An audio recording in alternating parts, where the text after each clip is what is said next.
Thank you for joining Wars of the Rosies, and this video is going to be on The Mystery of Time by Manly P. Hall, an article from the All-Seeing Eye, Volume 5, Number 5, February 1931.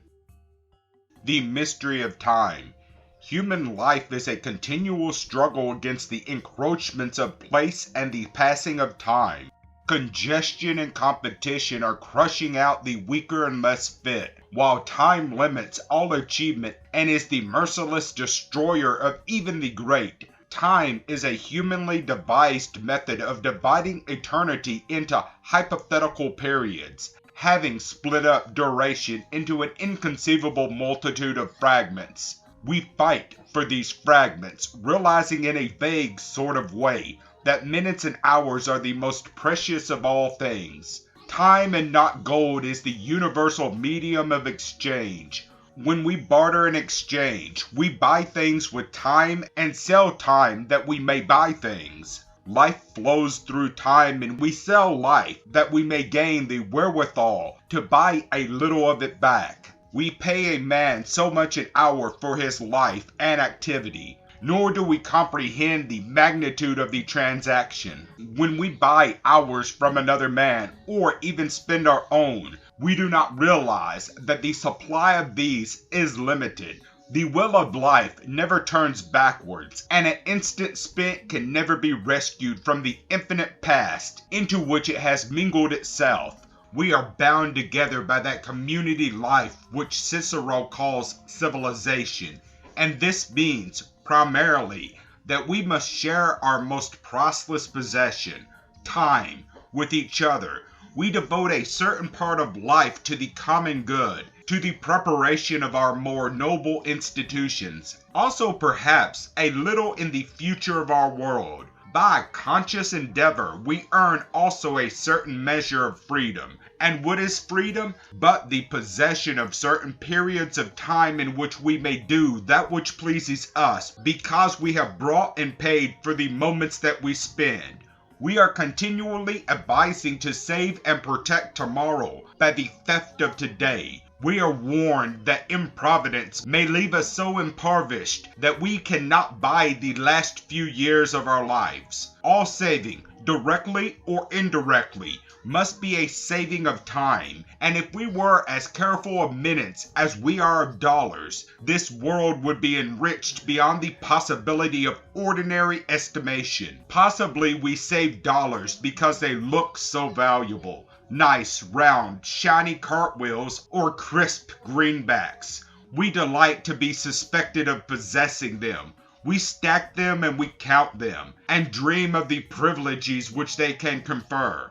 The feudal lords of old Europe had armies of serfs and vassals, who went forth to accomplish the will of their masters. The landowner of today sends forth his armies of dollars to achieve his purpose. Stamped deeply into the face of each dollar is the likeness of liberty, and her smile is ever confronting and reassuring. Money is the symbol of temporal permanence. It administers power and privilege. We sense all of this, and would prudently store a certain part of it away to sustain us in the winter of advancing years. On the other hand, minutes are invisible and intangible lapses, and while priceless, few can see any tangible evidence of their value as they hurry by.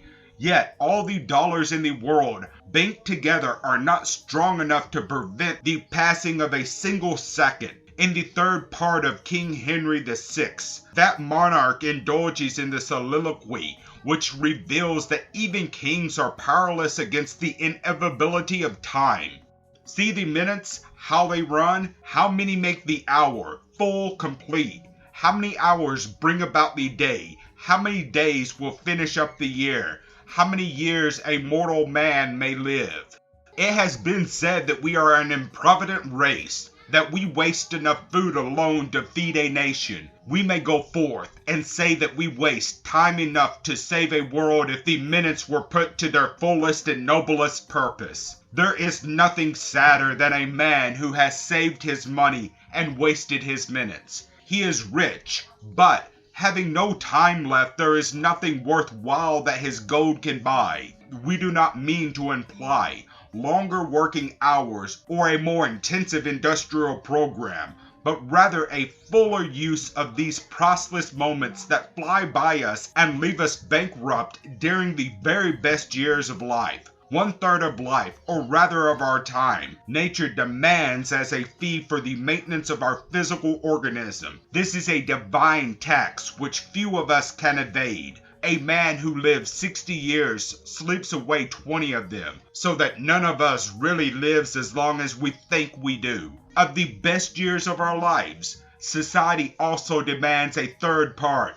This is our sacrifice to the great institution which we call civilization. No man has anything to give but himself, so he gives a third of himself, and in compensation for this he is rewarded with the wherewithal by which he may purchase the remaining third of himself for himself. So a man who lives 60 years may own, if he be diligent and efficient, 20 years, and this period actually constitutes his real life.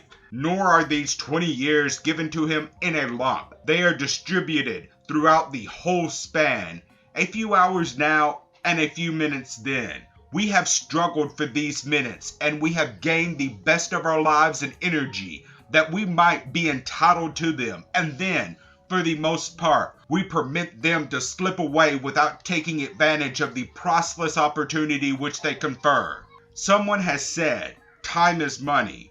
Time is more than this. Time is opportunity, and opportunity is a field of potential accomplishment. There can be no fault in nature for which a heavier penalty is exacted than that of wasting opportunity. Opportunity is the propitious moment in which to accomplish a desired end. It is our moment.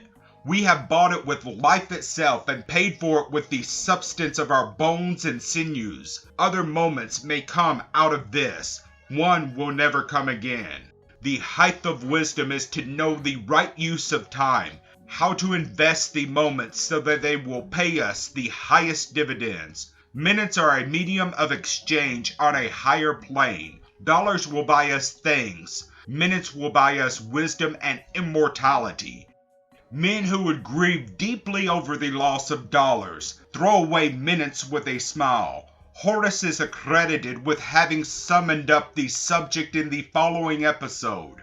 One day he noted a man weeping bitterly. Horace turned to a friend and said, "That man must have lost money. His tears are genuine." Yet to all of us, the day of grieving comes, and as the years of life draw to an end, we can all look back to wasted years and lost opportunities.